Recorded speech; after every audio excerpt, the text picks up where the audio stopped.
When patients come and see me, I try to establish a relationship with them, learn about their history, learn about their family, their social life as much as I can, because every patient has a history, every patient has unique goals. Usually patients have had hip or knee pain for a long period of time. The joints may be stiff.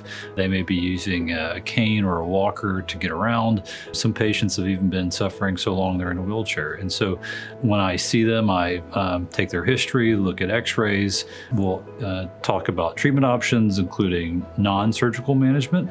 And then some patients will discuss surgical management, such as a hip or knee replacement surgery. Sometimes the degree of arthritis is really quite severe, and sometimes the surgeries are bigger and more complicated.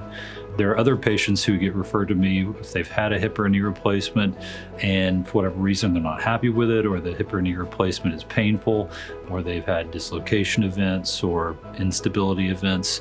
We'll evaluate those cases and revise the hip or knee joint that they have in place. The goal is to keep patients moving, keep them independent, keep them active as long as possible.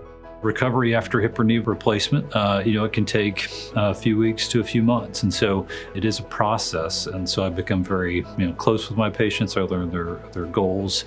And it's great to be able to see patients back to playing with grandkids again, back to playing golf or other activities that they really enjoy doing.